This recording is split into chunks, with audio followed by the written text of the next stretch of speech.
Well, good evening, ladies and gentlemen, and wherever you're going to be watching from, we've got quite a full hour of guests lined up here for you tonight. A special edition exclusively talking about ARTZscape, ARTZscape by the by, ARTZscape by the bay. Say that 5 times fast. Another year of great landscape art. They kind of take those 2 words and put them together. And down by the bay here in beautiful Centennial Park, right on the bay. It's just going to be another fantastic year. It was beautiful last year, lots of vendors. And I think sometimes people get confused. And what I mean by that is we have a lot of different venues promoting different types of art.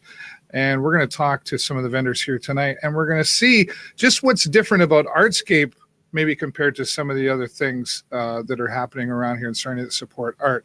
Not only do we have some local vendors that come here, but we have vendors that come from all around the surrounding area, Windsor, Toronto, and everywhere in between that are going to be here again for ARTZscape by the Bay 2018.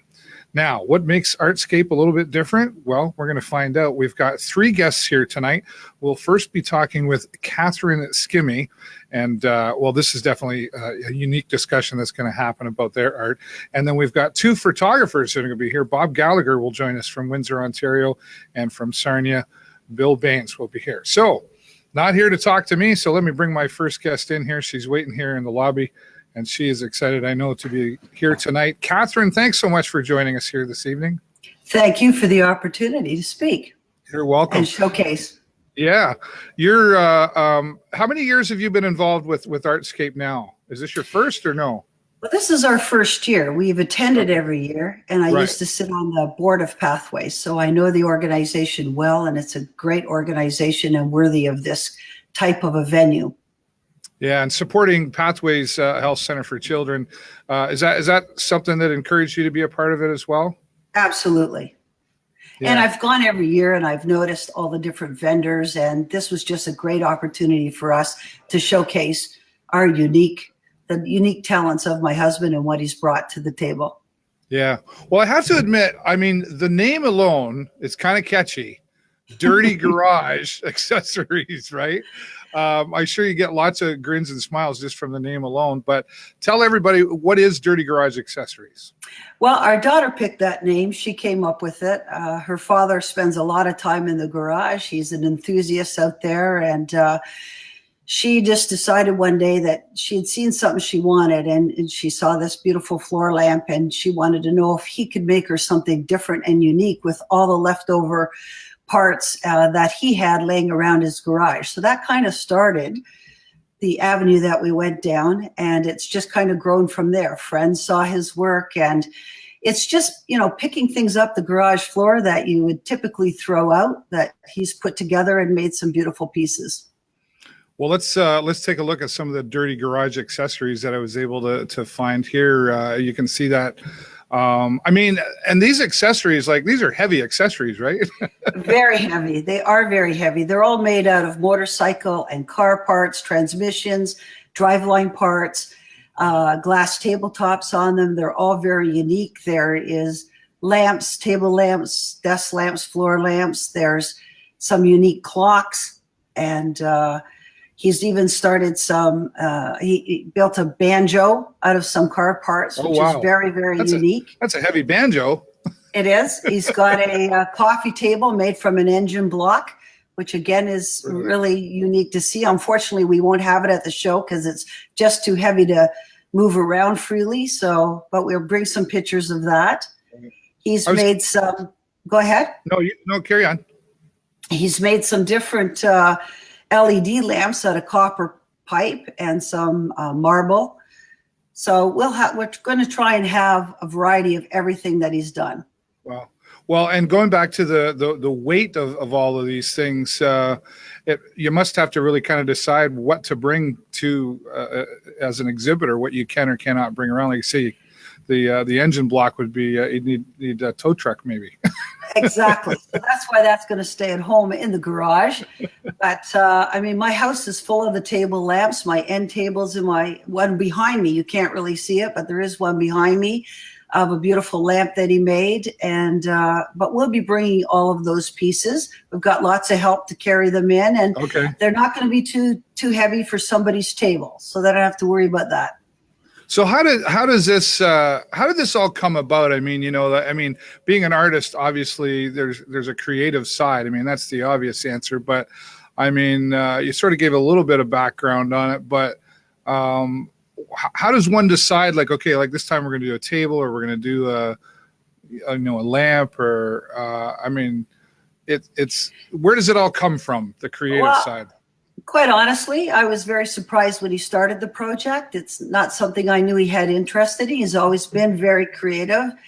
I think he just looks at all the different boxes of different parts that he's got out in the garage, and his mind starts going, and he thinks, what can I do with that? There's times when he's called me and said, can you come out and what do you think of this? And I might say, why don't you use that part over there? But for the most part, it's his genius that puts it all together. I'm just the sales force behind it. Okay, all right. So is the local auto wreckers happy to see him coming? Sometimes. And we have friends that have garages full of old parts, and ourselves, we've got motorcycles and cars that we've had parts from. So wherever he can get it, he picks it up, and he'll find something to do with it. Is this could this be used as a really valid excuse for traveling sometimes, to maybe hey, let's go there and see what we can find? Absolutely it is. I know when we're out on a motorcycle trip or even driving around, he might take a side trip somewhere and say,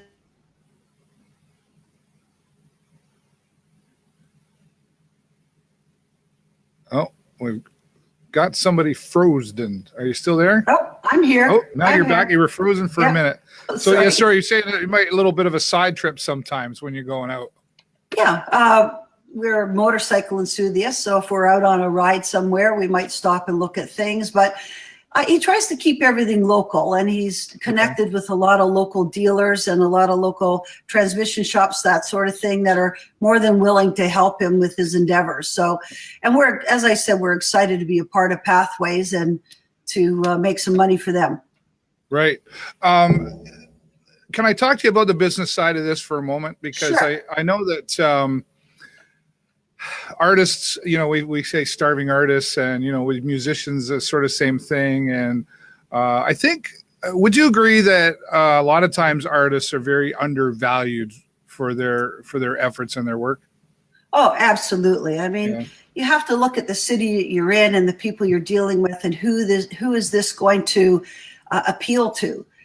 He spent hours and hours and hours out in the garage. And if we ever put a dollar value to his time out there, we'd never be able to sell these pieces. Yeah, right. So we have to couple that with, what the environment and the people out there are willing to pay. But certainly he isn't doing this for the money. He's doing this for something that he really started to love to do. And that's really what it's about. The passion behind it all, right? I guess is the driving force. Exactly. And it keeps him out of my hair. He's out in the garage and he's busy. It's being creative. That's a good thing. There's an honest lady right there, folks. Well, we've all got our thing, right? So you said that you deal more of the sales side of things, right? Besides doing shows like ARTZscape, are you traveling doing other shows as well, or what's your way of marketing these products? Well, this really has just been a project that has started in the last year, I would say. I think our first venture out was Art Walk downtown. Yep. And the weather wasn't very cooperative, and we were fortunate enough to be in one of our friends' buildings downtown, so we got some exposure there. We have our Facebook page. Our daughter's she's the social media person. So she's going to help us with Twitter and putting things out there for people. But it's really word of mouth. Every time somebody sees something, somebody says, oh, can you make this or can you do this?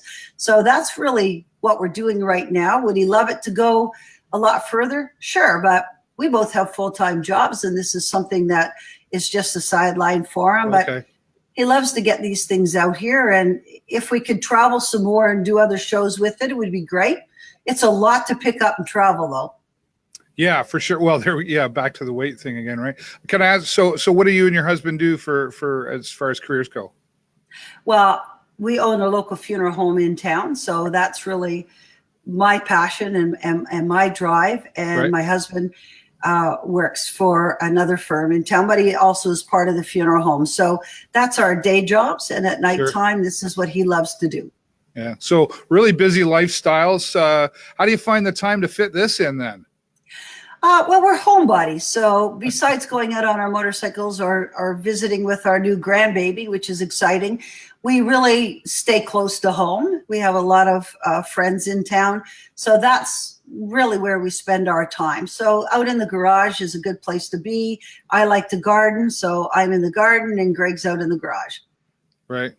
When you're at these shows like ARTZscape, are you both at each end of the tent, so to speak? Like, do you have a different way of talking to people?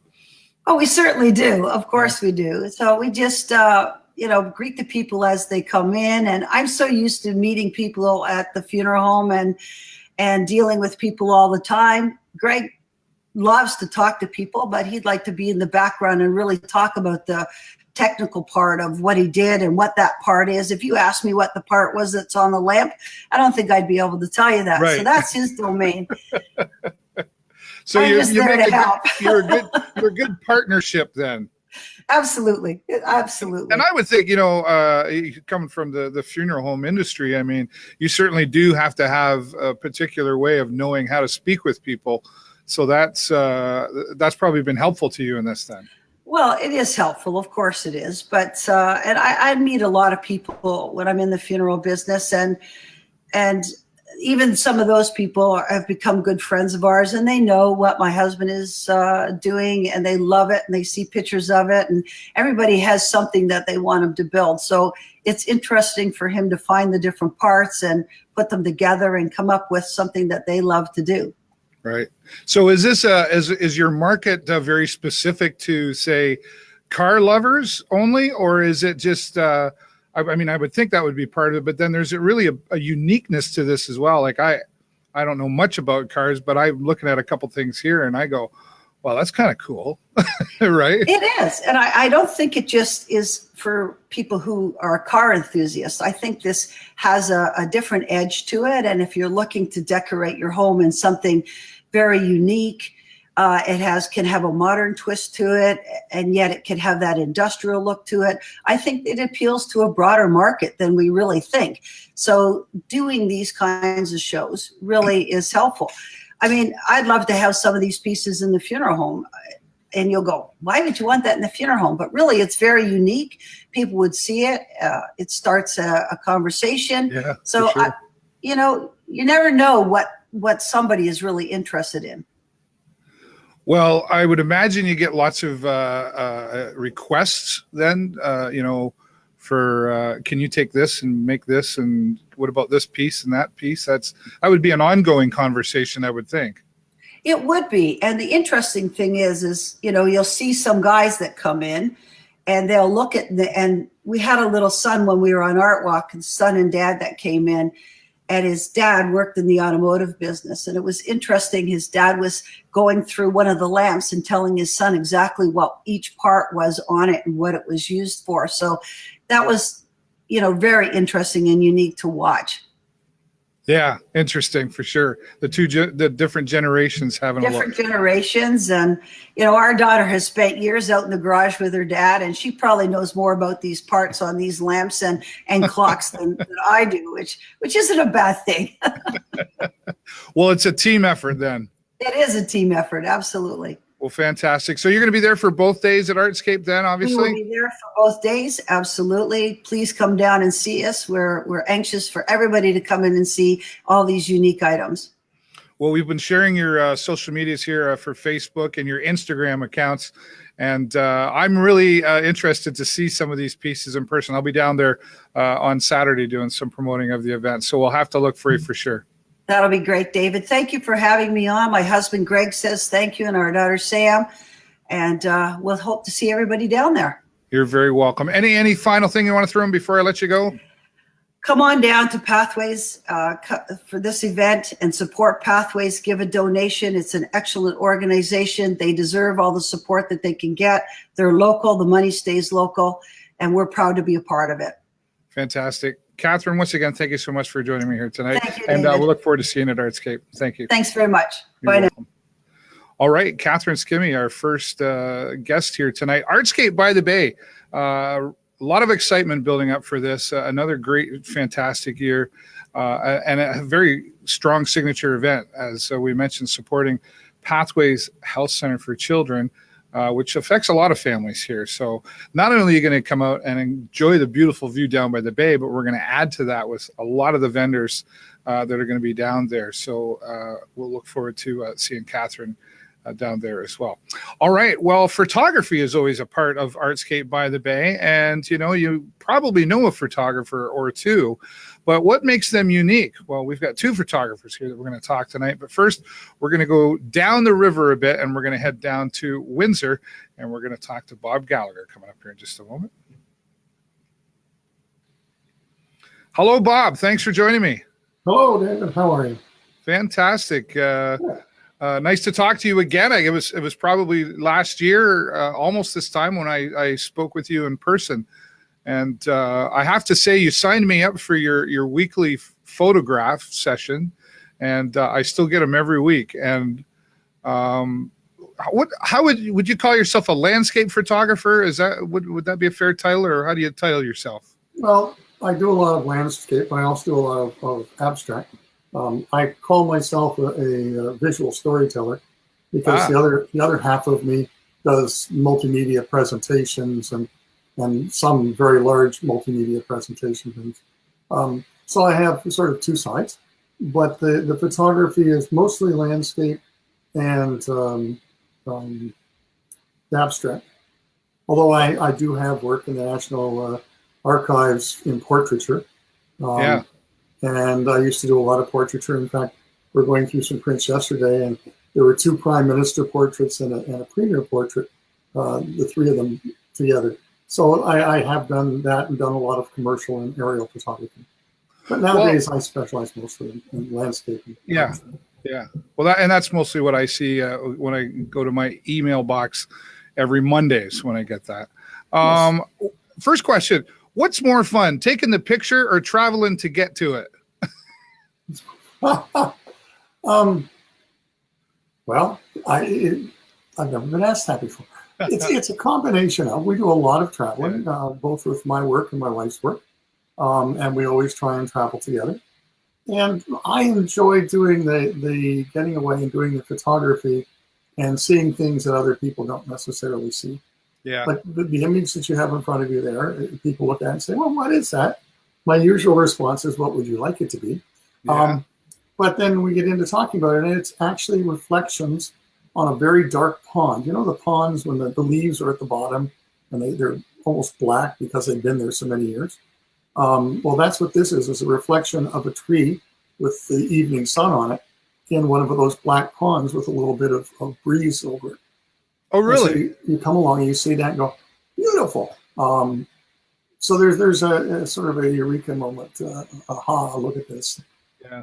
So perception's a little different for everybody too, right? I mean, so I guess when you ask the question, well, what do you want it to be? That you're tapping into our creative mind to go, what do we see there? Half the people think it's fire or lava, a lot of lava, and others go, it looks like a reflection, but I don't know what I'm seeing.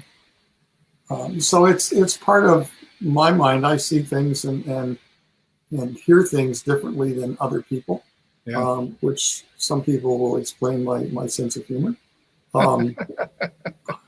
It's a little warped mind, and you see little warped things, So I remember some of it.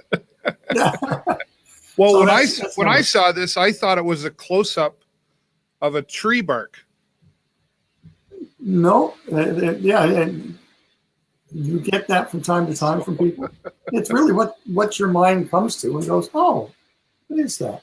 The eye of the beholder, right? Yeah, if you'd done a photograph sort of on an angle that would have been of a tree bark, you would have gotten something like that. Yeah. How did you first get started into photography, Bob? What was your first I started in high school and sold my first photograph 47 years ago now of a fire to the Kingsville Reporter. And then through university, I took courses, studied at the Banff School of Fine Arts for a while, as well as my communication and site courses at Windsor. And that's where I started getting into it. My first serious job was as a medical photographer in Windsor. Okay. So it's really been a part of you for basically all your life. Yeah, and the landscape is kind of funny because I did landscapes when I was in Banff, for instance. I mean, what are you going to do? And when I started working as a medical photographer in the professional print shows, you couldn't very well do medical specimens for a number of reasons, not the least of which would be privacy and patient consent.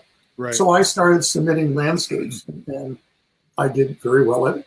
And then some of the photographers got a little bit upset because, you know, he's just doing landscapes.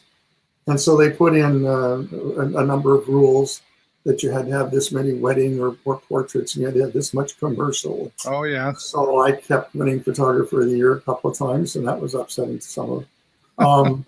And won Photographer of the Year in Detroit with a mixture of prints. So yeah, it's been around for a long time. Wow.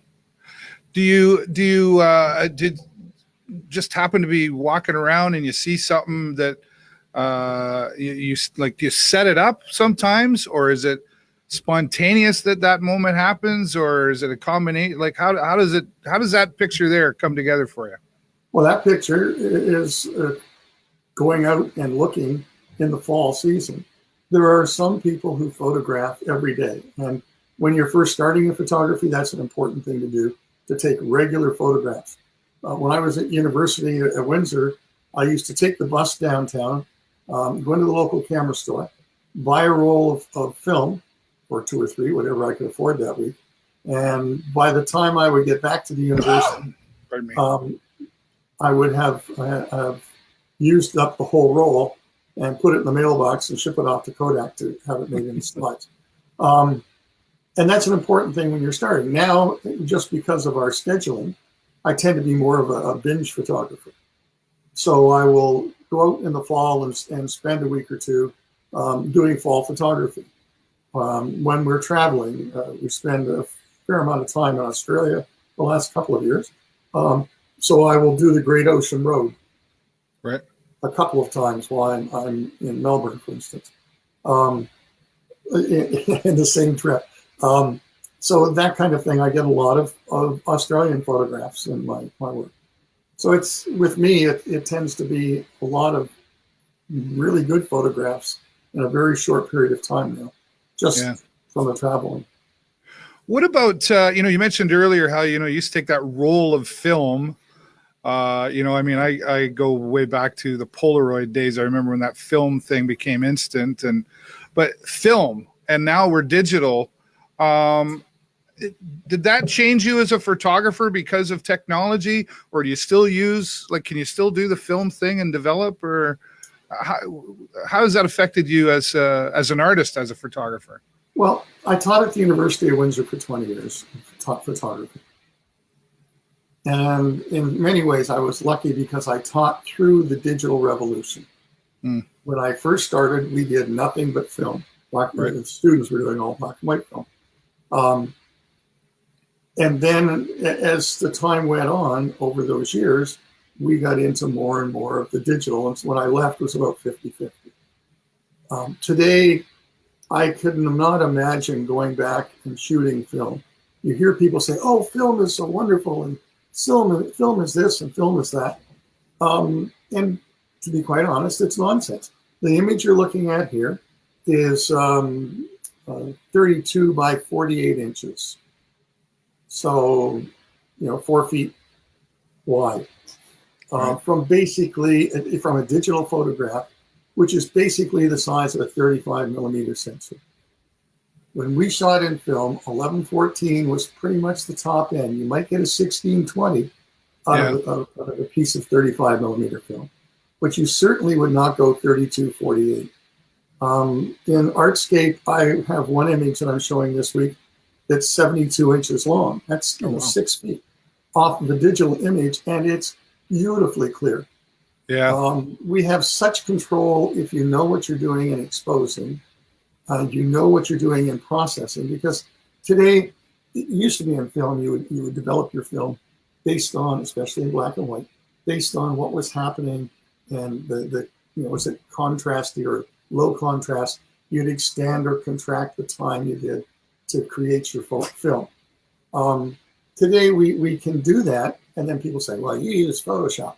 Yeah, everyone should use Photoshop. Everyone should use Lightroom or their equivalents or other mates. Yeah. But it's very important that you expose properly and then create the image with a full spectrum, or a smaller spectrum if you want, but a full range of what you saw, and make the print. So it's called shooting to the right in RAW. You literally take the numbers that are on the sensor, and you then take those and manipulate them to give you the full range of contrast, like the image you're seeing here. Yes. There's so you don't just take a picture, right? No. It's not just point and shoot, and I know I like that you brought up the Photoshop there, because I mean, I hear that a lot too. That, oh, we'll just do that. We'll just Photoshop it. We can make anybody look beautiful, right? Well, I mean, there's the real deal too. But I mean, I use Photoshop and stuff for video editing and all that sort of stuff. Can you use too much of Photoshop though? Well, you can use too much of Photoshop. Yes, in my opinion.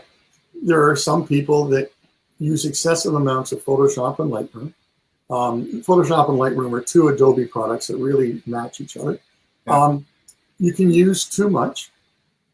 For my likes, I mean, some people use a lot and they think it looks really great. But you can get, I think, a little carried away with it, as you can with anything. Yeah, I guess it depends what the result is you're looking for, right? But yeah, you can exaggerate things in a great way, but then another way, yeah. And I have a photograph in this year's show at ARTZscape that is a group of I was going to say hyacinths, but daffodils in Holland, and there is one single red tulip, yellow daffodils, single red tulip. And people go, "Did you do that with Photoshop?" Actually, no.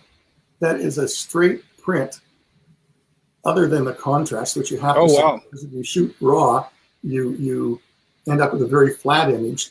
And most people, when they're photographing with their camera or with their phone, the camera or phone looks at this image, compares it to other image sets it has in its memory, says, this is a picture of X, I'll process it this way. And they actually process it and then throw out about 80% of your data. Shooting it in RAW, you get all of the image and you can manipulate it. You've got much more range than you have otherwise. So anyway, this shot is a straight shot, and it's got this tulip. And obviously the tulip bulb that had been growing there last year, they didn't dig deep enough to get them all out of the ground. Okay. But people say, are you doing Photoshop? No, I could have. So it's just a rare shot. It's a very rare shot. But I could have put it in with Photoshop, but I don't normally do that. The ones that I use Photoshop on are the ones you say, people come up and say, that's lovely.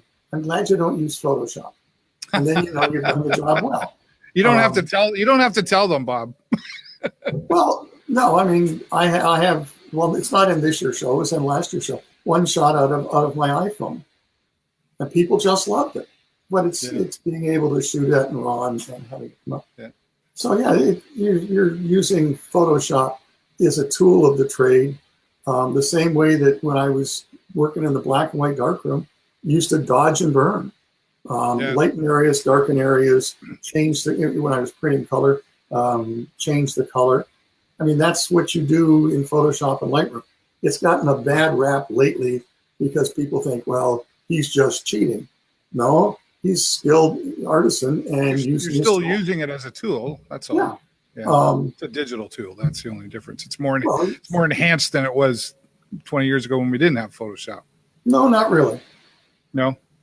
Back in the film days, there's a story I can tell you from a good friend of mine, Helen Yancey, just outside of Detroit, who was the first woman to be president of the Professional Photographers of America, an outstanding retoucher.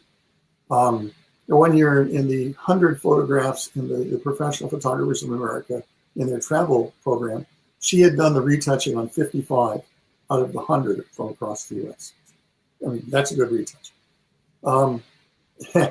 She had a fellow came to her one year, a number of years ago now, with a photograph of his mother looking around the side of a building and a picture of his father and his aunt, and said, I don't have a picture of mom and dad together.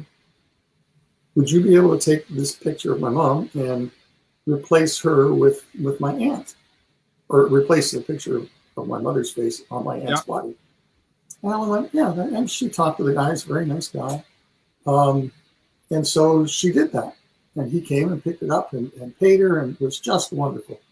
And 6 months later, she's sitting at home reading the newspaper, and she goes inside, and here's a picture of this guy and his mother and father. That was the primary evidence they had used in a lawsuit against the Henry Ford estate. Oh. And this was obviously his mother with his father. And the funny thing is, they didn't catch it on Helen's retouching. They caught it on another legal fact, and he lost the case.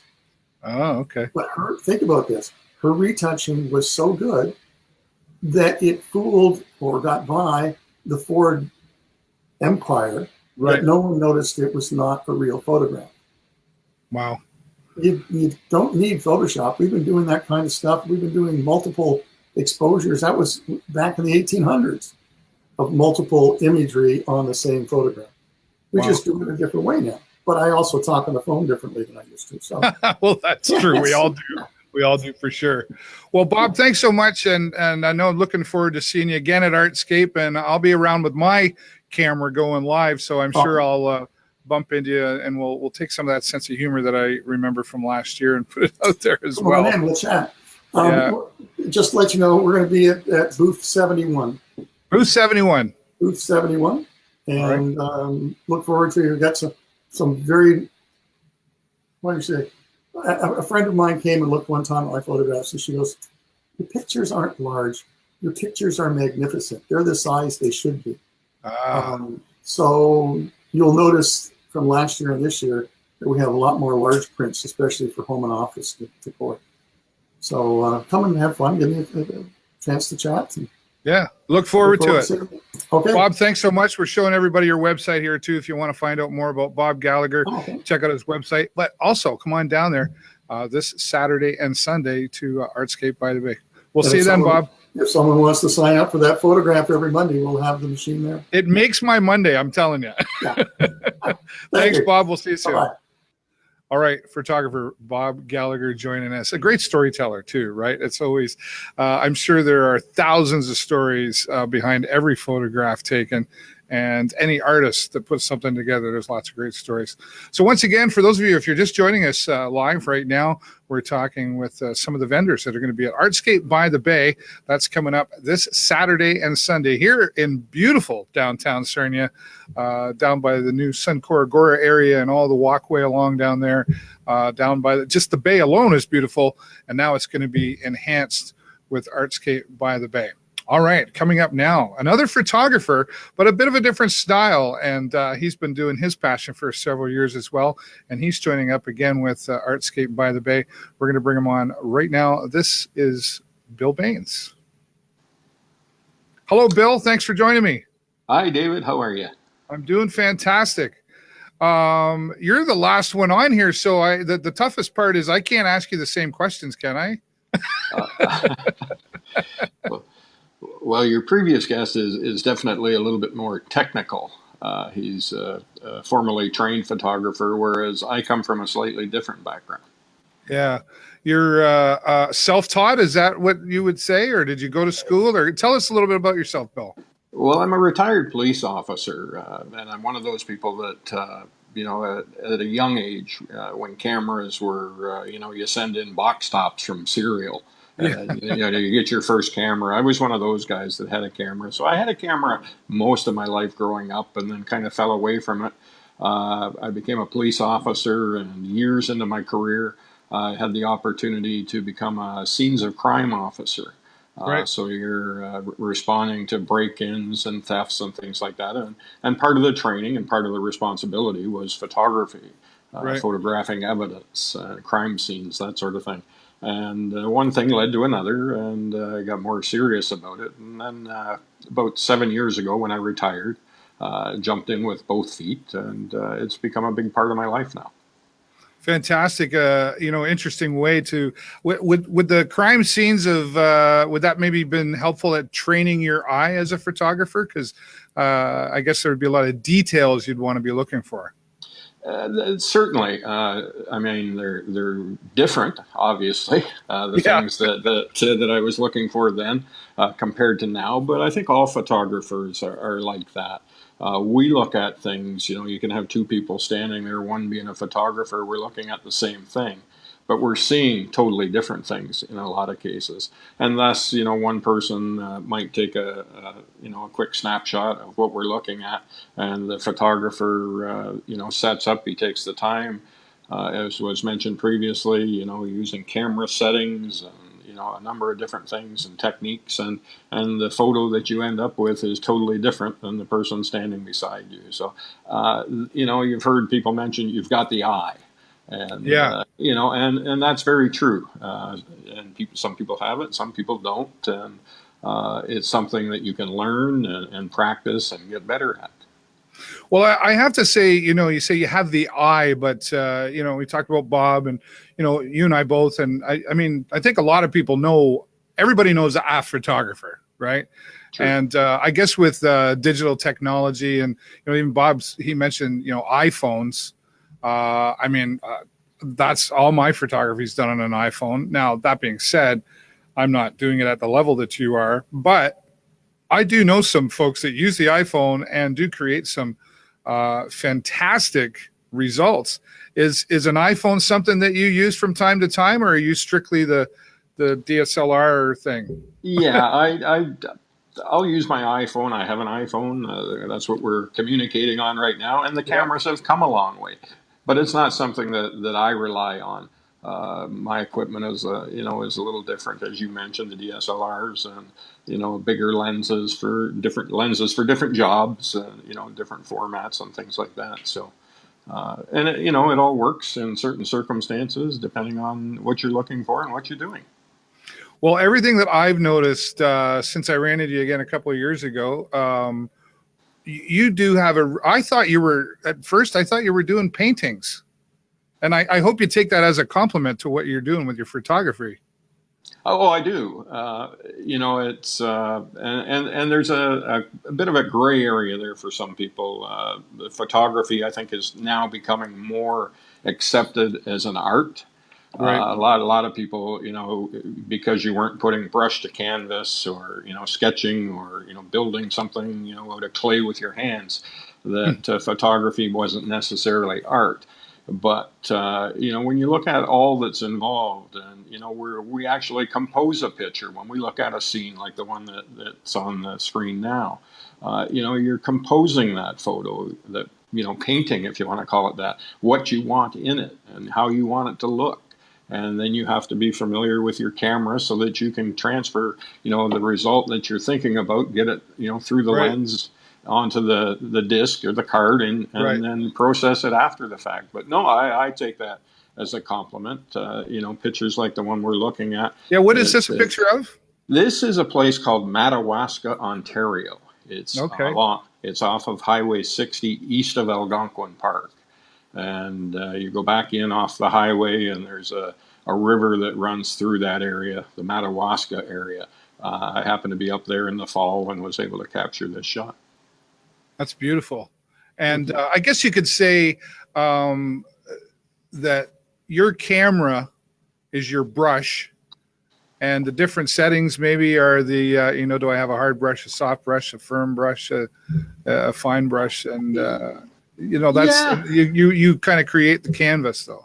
Well, you do. I mean, the cameras, digital cameras now, can do a million different things. And the thing is, the secret, I guess, is learning. A lot of people have very expensive cameras, and it has a nice automatic setting on it. and that's where it stays. Everything they do with it, it's on automatic because the camera does the work for you. And it'll get you some good pictures. It'll get you some really good pictures. But you can do so much more if you get it off of that automatic onto manual and learn. I guess you really just got to do it and play around and learn, and you don't stop learning, right? With this, especially with something like this. Exactly. I learn, just about every time I go out, I learn something, and I'm not afraid to experiment with it. Trying to learn new techniques and see if I can, put a little different spin on a photo. Sure. And make it look slightly different. This is a beautiful photo, close to home for sure. Talk about this picture. This is, of course, the Blue Water Bridges. In the background of the Sarnia Yacht Club in the St. Clair River. I'm very fortunate that I see a view similar to that quite often. I live up on Sandy Lane. Okay. And and most nights, if you walk into my living room, there'll be a camera set up on a tripod. And I always tell people I'm ready to leap into action if I see something out on the balcony, off the balcony that I want to take a picture of, and grab the tripod and camera, and out I go. And that's where this came in. It was one evening last fall. We were sitting here, and we saw the pink from the sunset, and we went out, and the clouds had started to come in, and this is what I was able to do. And how much of this was, we heard us talking about Photoshop earlier. Is this any Photoshop stuff, or is this the shot that you took from the camera? Bob mentioned contrast, and other than contrast, this is pretty much it. We're very fortunate where we are right now, where we live, that we get to watch all the storms come across Michigan, and the cloud fronts and the storm fronts, and you see some pretty spectacular stuff. So it's pretty cool. My dad lives down there, Sandy Lane too, and I know they're on the other side, so they get a nice different view as well too. Right. They're constantly walking around and checking things out. I mean, Bill, I don't have to tell you, we live in a beautiful city here in Sarnia. We're very fortunate to be surrounded by so much great waters and beaches, and certainly lots of opportunity for a photographer like yourself. Oh, very true. Very true. Every day for me, looking out my window or my balcony, there's something different every day with the river. In the wintertime, it's ice fishermen in the Yacht Club Basin. Oh, yeah, right. So there's always something to look at and something to take a picture of, for that matter. Yeah. What are we looking at here now? This is Alberta. This is Jasper National Park. It's a place called Maligne, or I call it Maligne. They call it Maligne Lake in Jasper National Park. Early in the morning, just as the sun's starting to come up. So we're seeing lots of blues, and there's shadows in there over the lake, and a little bit of steam or mist over the lake into the mountains, the Rockies. It's I know we're not even doing it justice by our technology here broadcasting it, but I'm sure to the human eye that's just a gorgeous picture. Have you ever captured that one picture where that's still just your favorite and you just haven't done anything better than that one? Yeah, I mean, there's been a couple. I started off trying to do wildlife photography. Okay. And and it's tough in this neighborhood. It's tough to do. To get really into wildlife, you want to do bears and moose and things like that. You have to get in the car or on an airplane and travel. And I was able to get a picture of a large bull moose one fall, or again early in the morning in Algonquin Park, and there were 4 of us, 2 couples, my wife and I, and some friends of ours, and he's into photography as well. And we were walking along. The sun wasn't totally up yet, frost on the grass, and he wanted to get a landscape shot. So we stopped and turned around and looked back, and this bull moose was no more than 15, 20 feet from us. Wow. We'd walked right by him. He was down in the bog eating, and just he didn't pay any attention to us. We didn't hear him. We didn't see him. But he came up on the trail, 20, 25 feet away from us, and stayed there for more than a half hour, and allowed us to take pictures of him. And that was probably, one of my better photography experiences. I managed to get some good shots. Wow. And just the experience of being that close with this large animal that, really didn't give us the time of day. Well, especially with a moose, because when they move, you don't have time to run. No, you don't want to be that close, but it was a great experience nonetheless. Fantastic. what are we? Is this Coast Guard ship? Is that what we're seeing? Yeah, this is a Coast Guard ship on the St. Clair River last winter. I was out one morning wandering around, and they were doing some ice breaking downriver, and as they went by. Now this one is a little bit more post-shoot editing to it. Okay. But just a technique that I like. But again, it's a nice picture. It shows the vessel and the ice floating in the river and the reflection, that sort of thing. So Yeah. again, a nice piece. And see, and I'm not one like I'm okay with the Photoshop thing. I mean, I think if you can say this was all natural and people go, wow, that's one thing. And but I think there's definitely a place for Photoshop. And again, kind of what Bob said earlier, there's a place for it. You can do too much sometimes, but I guess it depends on the result that you're looking for. But you seem to try to capture as much naturally as you can. Is that fair to say? Yeah, absolutely. I've always called myself a natural light photographer. And, just, the light that I have available to me when I'm out shooting is what I use. And now the picture you just put up here, a nice 2018. I've been waiting to show this one for the whole program. It's a cool picture. It is a cool picture. And, you talk about post-shoot editing. This obviously, has some manipulation done to it after the picture's been taken. And this was actually a presentation piece I was commissioned to do by Lambton Ford. Oh, okay. For an individual that had purchased this vehicle. So when he picked up his new car, he also got a framed print of his vehicle. So it's a process that's called tone mapping. And of course, with digital, you use software, and it allows you to manipulate shadows and colors and reflection, that sort of thing. And it's a neat technique, and it works really well for me, at least, with cars, vehicles. Again, this is a brand new vehicle. I've had a number of pieces commissioned for people that have classic cars, older vehicles. That the car may not be around forever, but if we get a nice fine art print done for them of the vehicle, that'll last for a lot of years. And so I've had a number of people that have given them as gifts to their car owners, whether it's a husband, brother, or whatever the case. Yeah, that's great. So, yeah. So it's a neat technique as well. Again, it starts with a good photograph, and then we just manipulate it slightly to get the look that we're after. Wonderful. Bill, let me ask you as well about the business side. Do you feel, you heard me talking to Katherine. I didn't get a chance to ask Bob, but do you feel like there's I'm careful with this question, but do you feel like sometimes people just don't value an artist enough? I mean, you've got a lot of work that goes into this, and I know you had a fantastic career and everything. So this started with a passion first for you, but how important is it to you to get paid for your work? Well, if I'm selling a piece to somebody, I like to get some, the value out of it. And it's tough to do. People don't understand, as you've just mentioned, what actually goes into it. And we hear it just about every show that we do.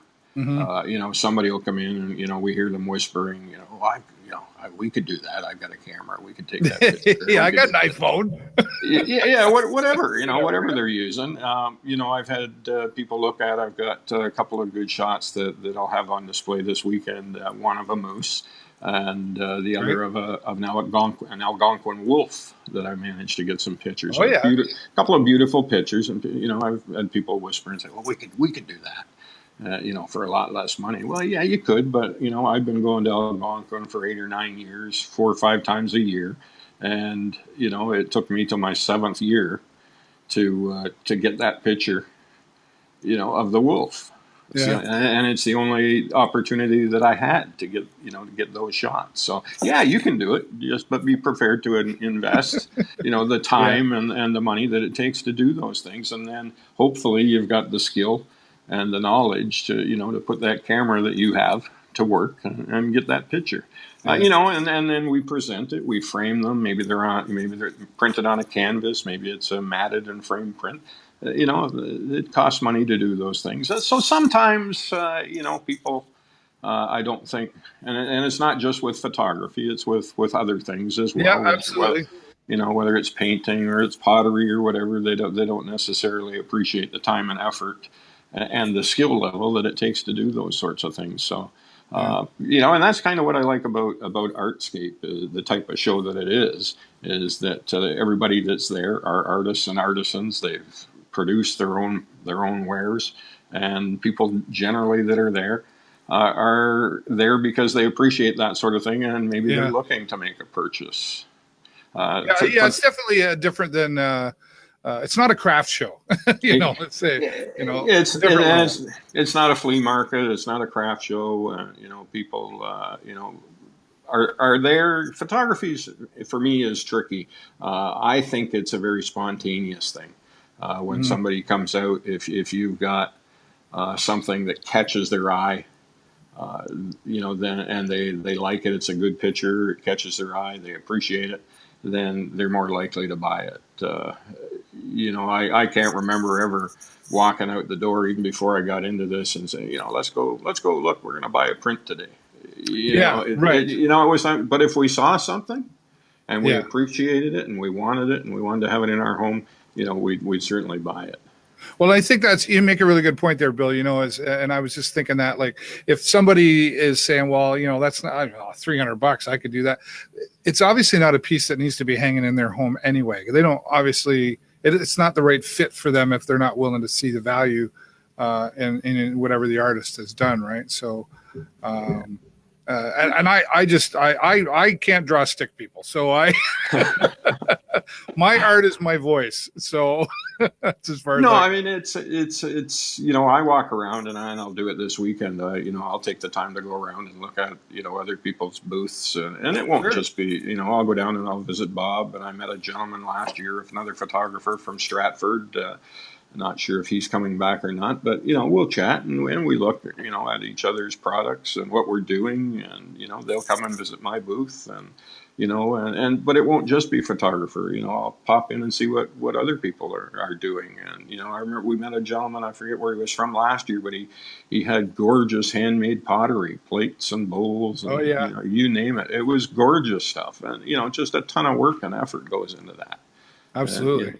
So it's not just another show. It's a good venue, lots of good people there with their products, and certainly a good cause with Pathways.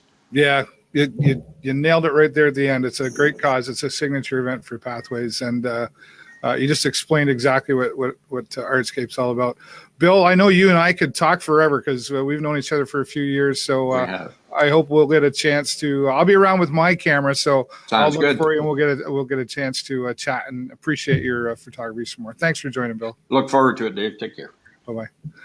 All right, Bill Baines, our photographer, our last exhibitor that we're talking to today.